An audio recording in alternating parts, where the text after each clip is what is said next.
Ekaterimburgo, primavera de 2012. En uno de los garajes en construcción, unos transeúntes encontraron el cuerpo de un hombre con las manos esposadas. Los policías que llegaron al lugar entendieron de inmediato que aquí se había cometido un crimen muy cruel y a sangre fría. La persona fue torturada durante mucho tiempo antes de ser asesinada.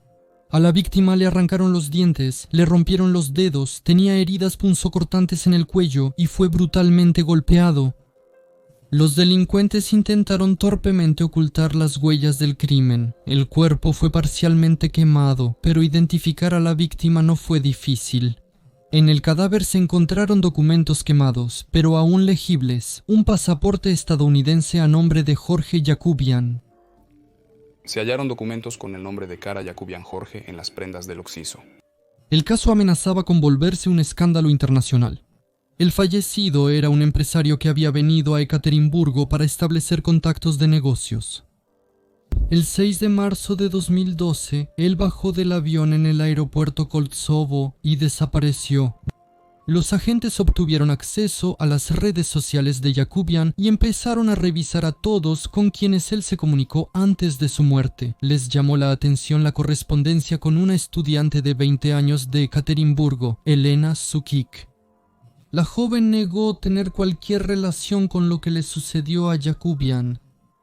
Pero pronto alguien empezó a retirar dinero de los cajeros automáticos de Ekaterimburgo usando las tarjetas de crédito del fallecido. Por las grabaciones de las cámaras de video, rápidamente identificaron a un estudiante, quien contó que un conocido le dio las tarjetas y le pidió que retirara todo el dinero de las cuentas en diferentes cajeros automáticos en pequeñas cantidades y se lo entregara. Al chico le prometieron un porcentaje del dinero recibido por el trabajo. Y aquí los investigadores descubrieron una extraña coincidencia. Las tarjetas se las dio al estudiante el amante de Elena Sukik, Vasily Fyodorovich.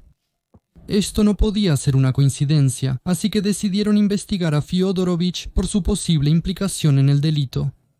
Lo detuvieron en casa durante la cena familiar con su esposa embarazada y su pequeña hija. El arresto provocó indignación en la sociedad. Nadie creía que una persona tan decente pudiera resultar ser un criminal. Vasily Fyodorovich creció en una familia conocida y respetada en la ciudad. Su papá era fiscal, su mamá profesora en el conservatorio y su abuelo, el famoso director de orquesta Nariman Chunijin, a quien le dedicaron un extenso artículo en Wikipedia. El joven recibió una excelente educación, se graduó de la Academia Jurídica Estatal de los Urales, trabajó en el tribunal, la fiscalía, el comité de investigación y en un banco. Es abogado en ejercicio, un hombre de familia decente y un bloguero popular.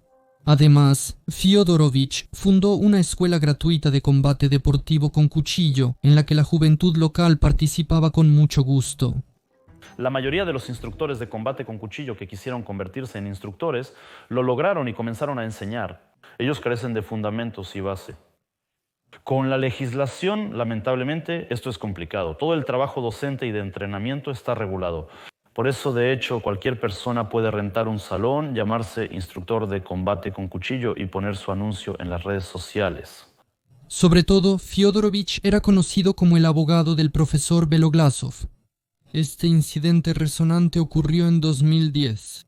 Según afirmó el profesor, en la noche del 1 de febrero, cuando regresaba a casa con las compras, se le acercó una persona con uniforme, que no se identificó y le exigió sus documentos. Beloglasov no los tenía. Entonces el hombre lo tiró al suelo, le dio varios golpes en la espalda y la cabeza, acompañando sus acciones con insultos groseros. Luego le pusieron las esposas y, amenazándolo con represalias, lo llevaron a la celda del departamento de policía de Chikalovsky. 2 horas después lo soltaron, llevándose 2.000 rublos de su cartera. Al día siguiente, Sergei Beloglasov acudió a la fiscalía y se sometió a un examen médico, el cual confirmó lesiones de gravedad media. Según la versión del policía Stanislav Postnikov, él notó que el profesor se cayó 3 veces e intentó ayudarlo. Sin embargo, según él, Beloglasov se comportó de manera agresiva, lo empujó, lo agarró de la ropa y finalmente lo tiró a un montón de nieve. Entonces Postnikov pidió refuerzos. 3 de sus colegas le pidieron al profesor que los acompañara voluntariamente, pero él se negó y ofreció resistencia. Después de eso, lo detuvieron, le pusieron esposas y lo llevaron al puesto de policía. A la pregunta de por qué no se elaboró un acta ni se realizó un peritaje médico, los agentes del orden explicaron que la patrulla fue enviada de urgencia a investigar un caso de robo. El profesor decidió demandar a los policías. Por ayuda, acudió al hijo de su colega Vasily Fyodorovich. Ella me envió con su hijo, Vasya Fyodorovich. El joven abogado logró hacer que esta historia tuviera resonancia, participó en varios programas de televisión y atrajo activamente la atención de los medios. Al final, perdieron el caso, el tribunal favoreció a los policías. El abogado de los agentes del orden declaró públicamente que Fyodorovich era un jurista inútil y una persona muy acomplejada, pero logró causar una impresión positiva en el público. El público recordaba a Fyodorovich como un padre joven y activo que luchaba por la verdad, por eso la noticia de su arresto causó gran resonancia. Al principio, nadie creyó en la implicación del abogado en un crimen tan terrible. No me cabe en la cabeza, sinceramente, porque una persona de esa familia parecía ser inteligente. A principios de los años 90 había una gran tensión política en el país. Cuando la policía arrestaba a una persona conocida, a quien la sociedad consideraba inocente, esto se percibía como una persecución de un activista. La gente exigía la liberación de Fyodorovich, recolectaban dinero para ayudar a su esposa. La esposa del sospechoso, Lyubov Fyodorovich, también trabajaba como abogada. Unos días después del arresto de su esposo, ella dio a luz a un niño y su hija tenía entonces apenas 1 año y medio. La mujer afirmaba que la persecución contra su esposo era por encargo y expresaba sospechas de que esto estaba relacionado con algunos de sus clientes. Pero cuando se presentaron cargos contra el conocido abogado, la sociedad quedó impactada por la verdad que salió a la luz. La banda, que más tarde sería conocida con el nombre de Fyodorovich, se formó mucho antes de que él tomara el camino del crimen. Los fundadores del grupo fueron 2 hermanos, Anton y Danil Potashnikov, también de una familia respetable, hijos de un alto ejecutivo de una empresa conocida. Los padres de los Potashnikov se separaron cuando los hermanos aún eran pequeños. Anton se quedó con su madre y Danila se fue con su padre. Desde entonces se veían rara vez. Pero Danil se acercó a su primo Roman Kiryakov, hijo de la hermana de su padre. Tenían la misma edad y fueron amigos durante muchos años. Roman Kiryakov también era considerado un buen chico de una familia decente. Su mamá era profesora en una universidad prestigiosa. Él mismo se graduó exitosamente del instituto y trabajaba en su especialidad en la industria de maquinaria química. Pero el destino de Anton Potashnikov fue más complicado. Ya en su juventud fue condenado por robo y luego fue juzgado varias veces más en 2006. Mientras Anton estaba en prisión, Danil se enfrentó a la falta de dinero. Y entonces el exitoso hombre de negocios y buen padre de familia ideó algo terrible y frío. Contenido insuficiente. Junto con Roman Kiryakov decidió quitarle la vida a su propia madre. Tarde en la noche llegó a su casa y le pidió que saliera para hablar. En cuanto Potashnikova salió al porche, Kiryakov la golpeó en la cabeza con una barra de hierro. Danil heredó y vendió el departamento. 2 años después, Potashnikov volvió a enfrentarse a un problema de vivienda. Danil y su esposa vivían en un departamento de una habitación junto con la madre de ella y su padrastro. En ese momento, la familia Borisov poseía un departamento de 3 habitaciones donde vivían el padre de Tatiana y sus hermanos. Cuando la chica quedó embarazada, Potashnikov decidió mudarse y eligió precisamente ese departamento en la calle Gotwalda. Primero desapareció el hermano de Tatiana, Nikolai, luego su padre. En el departamento solo quedaron el hermano mayor, Sergei, y su esposa Olga, quien era maestra de primaria. Sergei no estaba en contra de que su hermana se mudara con Danil, pero pronto Potashnikov empezó a dar a entender que él sobraba allí. Todo terminó con Sergei siendo golpeado hasta la muerte con un martillo. Por un tiempo, los criminales dejaron de matar gente.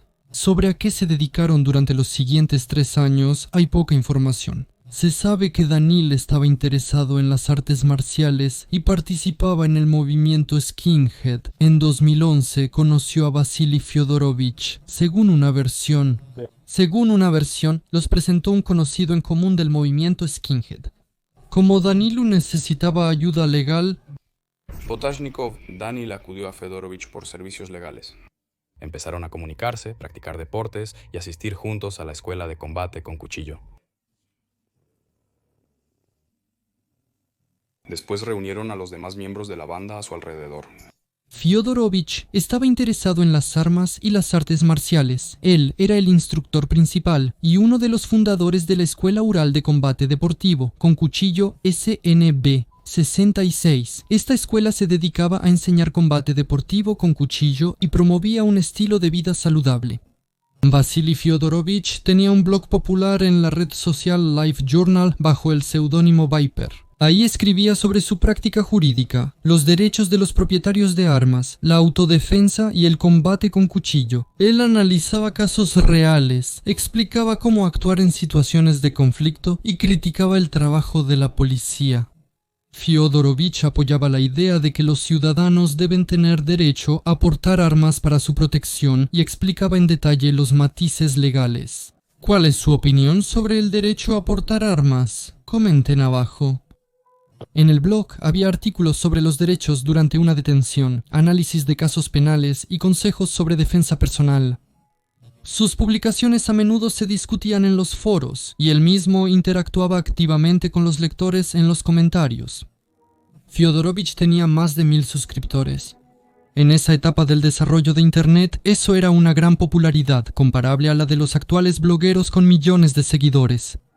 Después de conocerse en 2011, entre Danilo Potashnikov y Vasily Fyodorovich se establecieron relaciones respetuosas y de igualdad. Ambos eran líderes en sus respectivos círculos. Potashnikov era empresario y Fyodorovich abogado y bloguero. Los unían intereses y puntos de vista comunes, y los jóvenes rápidamente se hicieron cercanos.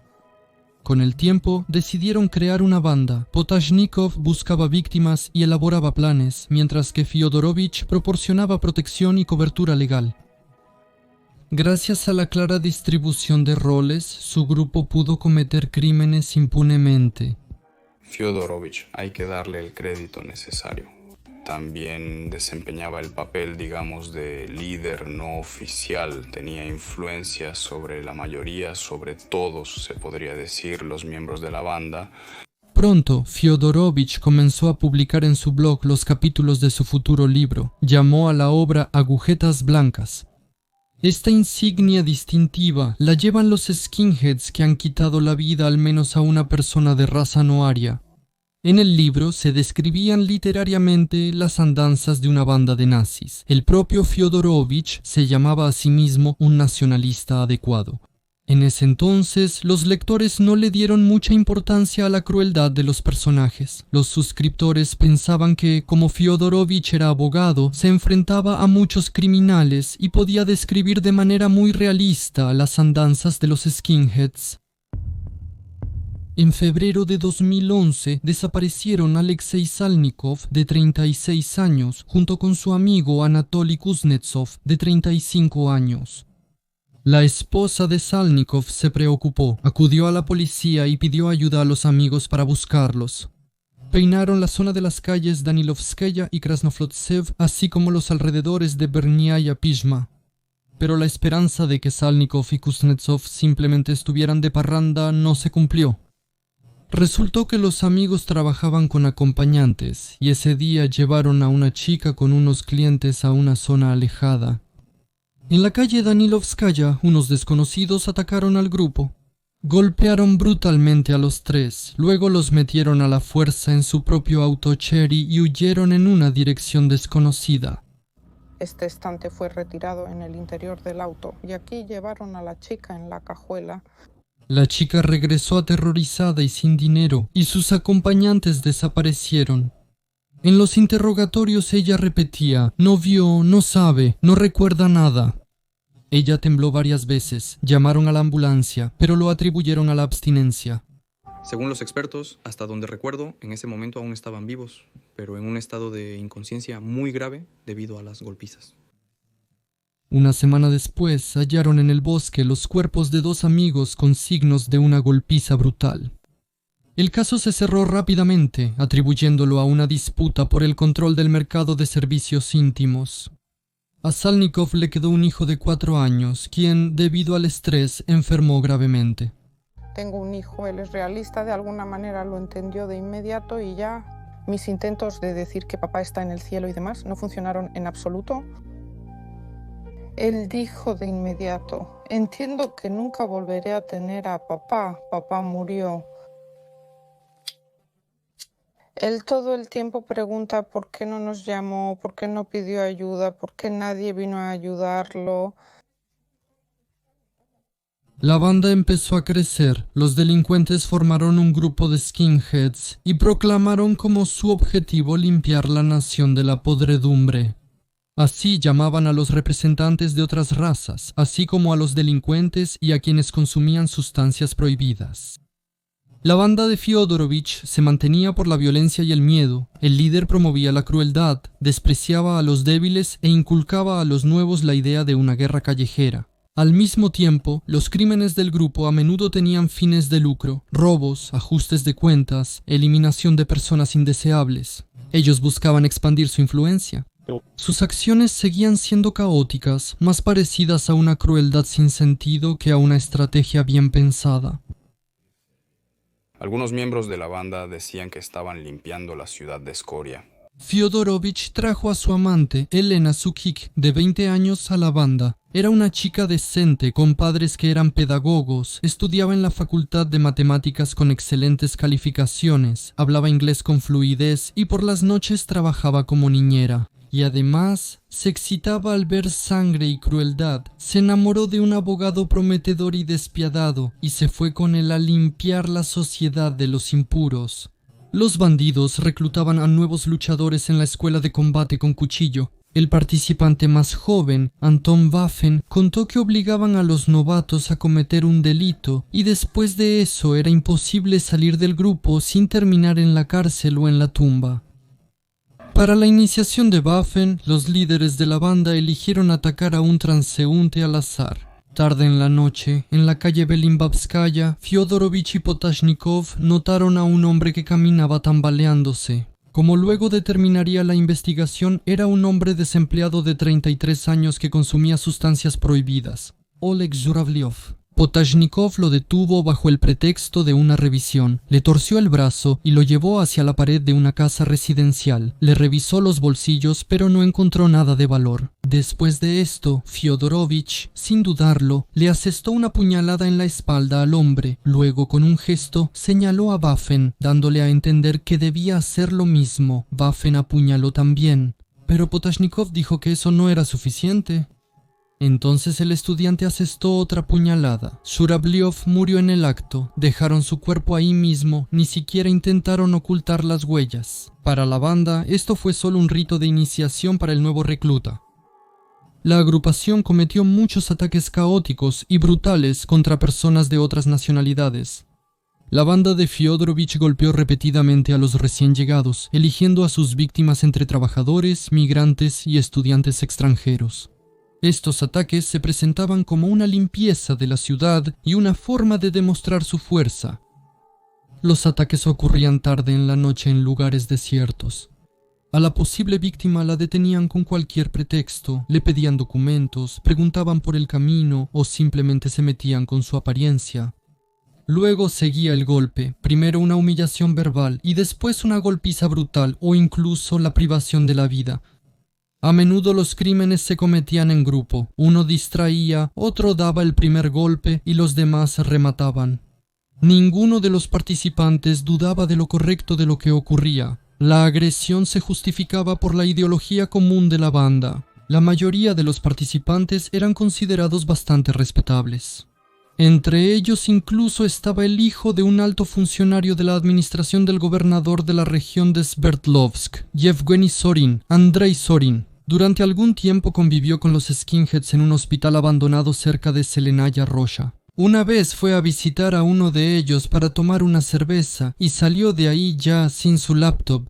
Alguien del grupo le robó su bolsa, entonces Andrei llamó a su padre y le pidió ayuda para recuperar la cosa. Zorin padre encontró en LiveJournal el blog de Fedorovich, entendió que él estaba relacionado con los skinheads y decidió acudir a él. Fedorovich no se negó, conocía a Zorin y decidió ayudar. Junto con sus cómplices, rastreó a uno de los skinheads, lo llevó al bosque y lo interrogó brutalmente. Él reveló el nombre del secuestrador. En la siguiente reunión, la banda ya llegó armada, mostró escopetas de bombeo y sin muchas palabras, recuperó la laptop. Por este servicio, a Andrei le exigieron unirse a la banda y para su iniciación, eligieron atacar a un conductor migrante. Bafin y Zorin tomaron un taxi y le pidieron que los llevara al lago Glujoe, cerca de Perburalsk.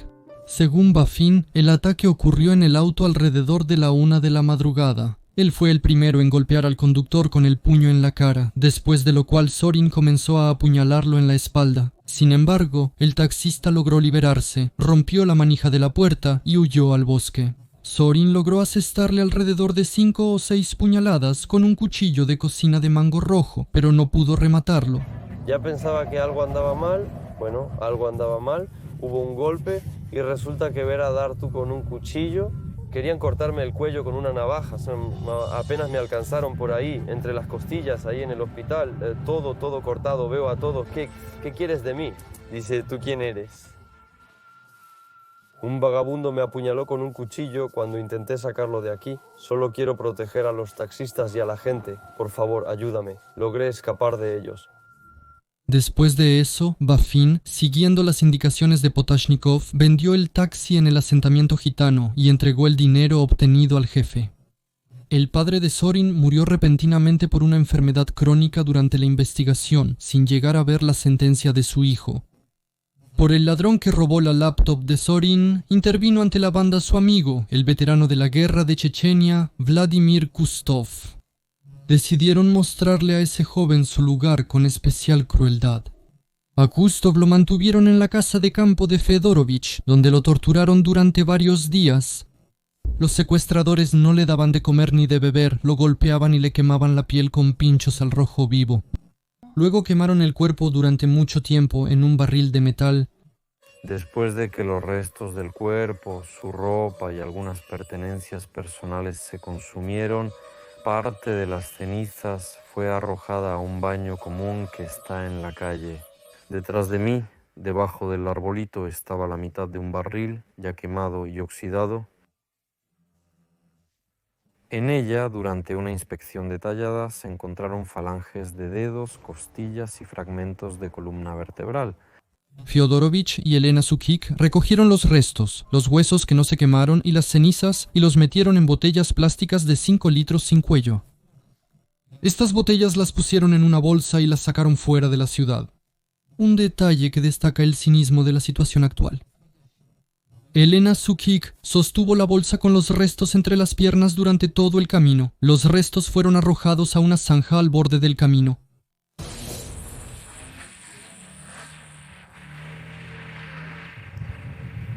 De lo quemado seco por estos campos. El potasio en principio se encuentra precisamente en un lugar bastante húmedo. Una vez Fyodorovich y Potashnikov decidieron ganar dinero quitándole la vida a un empresario por encargo de sus competidores. Tarde en la noche, en el centro de Kurgan, en la calle Lenin, Oleg Shivlakov salió a fumar al porche de su empresa.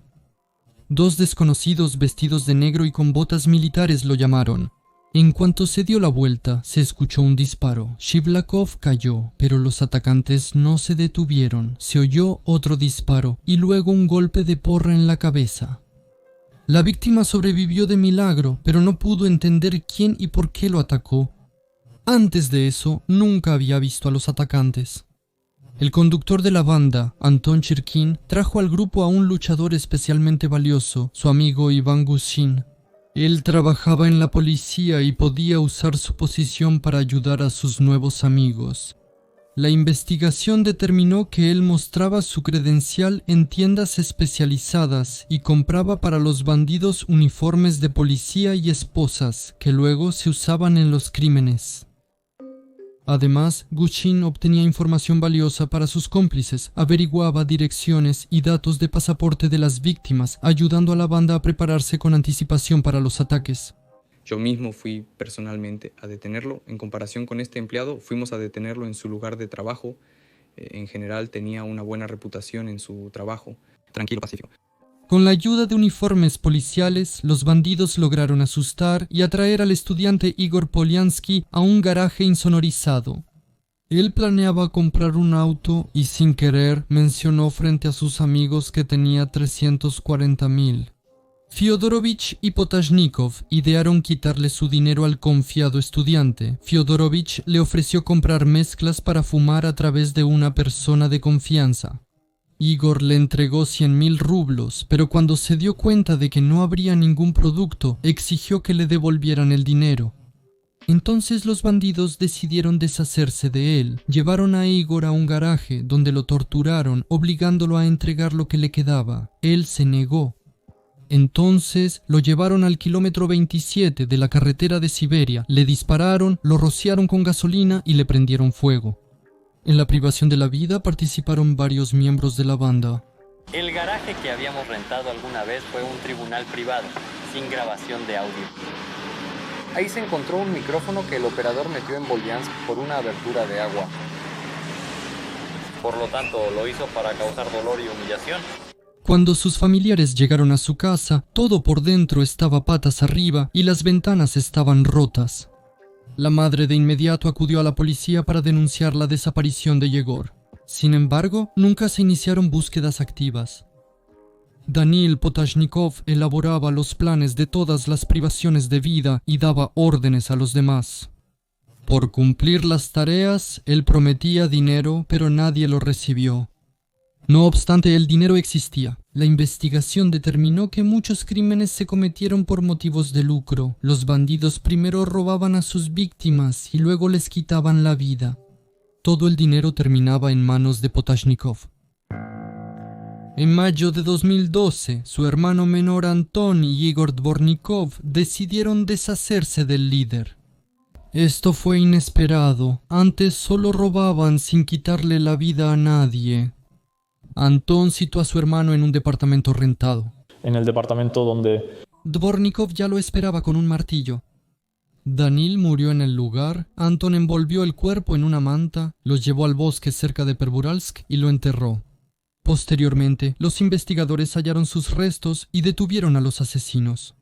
Según una de las versiones, Anton le quitó la vida a su hermano no por dinero, sino porque se enteró de que fue precisamente Danil quien le quitó la vida a su madre por el departamento. La investigación dio con la banda solo después del resonante asesinato de un ciudadano estadounidense. Elena Sukik conoció en internet a George Yakubian, un especialista en informática acomodado. Comenzaron a intercambiar mensajes y la chica presentó a Yakubian con Fyodorovich. Vasily le propuso abrir juntos un negocio de suministro de cajeros automáticos a Siria, el cual podía generar buenas ganancias. Yakubian llegó a Ekaterimburgo el 6 de marzo desde Moscú, pero al salir del aeropuerto desapareció de inmediato. Más tarde, su cuerpo con heridas de arma blanca y señales de tortura fue encontrado en un garaje en el Mashe. Llevaron a Yakubian al bosque donde le robaron el dinero. Posteriormente, lo torturaron brutalmente. En particular, le arrancaron los dientes con pinzas, le rompieron los dedos y así sucesivamente, y luego lo mataron. Poco después, hallaron el cuerpo del estadounidense esposado en el foso de un garaje en construcción. La investigación considera que Fyodorovich y sus cómplices privaron de la vida al estadounidense por dinero, así como por motivos nacionalistas. 3 meses después de que se encontrara el cuerpo, los delincuentes fueron detenidos. Los investigadores creen que la banda podría haber estado involucrada en alrededor de 40 homicidios, pero solo pudieron probar 10. Cuando se supo de los crímenes de la banda, la sociedad quedó impactada. Casi todos los integrantes del grupo eran personas exitosas, de buenas familias, con educación prestigiosa, buenos trabajos y una reputación intachable. Al principio, los criminales explicaban sus acciones con una ideología nacionalista, pero pronto admitieron que simplemente les gustaba sentir poder sobre la vida de las personas. Sí, ellos luchaban por una especie de pureza. Lo que probablemente los unía era la pasión por las armas y en general por el combate individual. Incluso el abogado Fyodorovich no podía negar que su defendido era un criminal y debía terminar en la cárcel. 7 asesinatos, 2 secuestros, 3 asaltos a mano armada en forma de homicidio, 2 delitos de carácter cínico y 2 delitos relacionados con la participación en la dirección de un banco. En general, considero que esto está justificado. El bloguero comprendió enseguida que no valía la pena negar nada. Cuando lo llevaron al primer interrogatorio, Fyodorovich agarró unas tijeras de la mesa del investigador y se las clavó en el cuello. Él sobrevivió, pero después de eso vigilaron al arrestado con más rigor. Fyodorovich no negó su implicación en los crímenes y solo se arrepintió del ataque contra el estadounidense, por el cual la banda fue capturada por las autoridades. Si pudiera retroceder, creo que simplemente no se debía mostrar ninguna debilidad en la situación relacionada con el secuestro de Vikubian. No se debía negociar ni relacionar con Potashnikov. Y mientras, como se dice, entre nosotros y él no había sangre, simplemente había que impedir esto por cualquier medio. La formación jurídica sí le ayudó al bloguero después de su arresto. Hizo un trato con la investigación y se comportó de manera muy competente durante el proceso. En cuanto a mí, por supuesto, no niego mi participación en la parte en la que estoy de acuerdo con la acusación final. Pero debo aclarar que yo no decidí que se debía matar a esa persona o a cualquier otra. Al final, el único que recibió cadena perpetua fue Roman Kiriakov. A Fyodorovich le dieron 22 años de régimen estricto, a Anton Potashnikov 24 años y a los demás incluso menos. A 3 de mi familia los mató uno solo, por eso yo los voy a perdonar de por vida. 2 hijos y mi esposo. ¿En qué periodo se escondió él? Por 1 año. La sentencia sorprendió a Ekaterimburgo por su injusta indulgencia. La cómplice de los bandidos, Elena Sukik, recibió 9 años y ya fue liberada. El policía corrupto Iván Gudin recibió solo 4 años de prisión. Uno de los bandidos más crueles, Semyon Ermolinsky, logró escapar. Ahora está entre los 10 criminales más buscados del país. Hasta ahora, como muestra el proceso judicial, muchos testigos no se han presentado a declarar porque temen por su vida. Esto indica que entre la gente hay información de que aún quedan otros miembros de la organización criminal y la gente tiene miedo. Hay información de que Yermolinsky logró huir a África. Allí se escondió durante aproximadamente 1 año, hasta que se le acabó el dinero. Luego planeaba ir al Donbass para luchar del lado de la República Popular de Donetsk. Por lo visto, realmente llevó a cabo ese plan.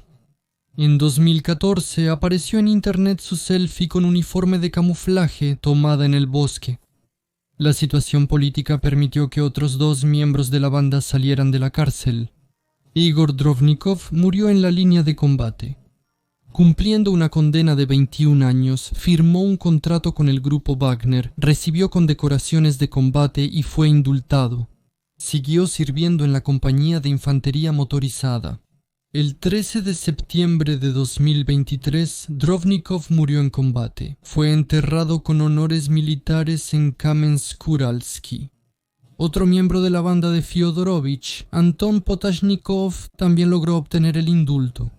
Fue condenado a 24 años de prisión y debía ser liberado solo en 2036, pero firmó un contrato con el grupo Wagner. Después del servicio, recibió el indulto y regresó a Ekaterimburgo. ¿Y qué piensas sobre esta historia? Escriban en los comentarios, den like, dislike, activen la campanita y suscríbanse al Telegram de Strashnoti. Debajo del video encontrarás el enlace con materiales adicionales y fuentes.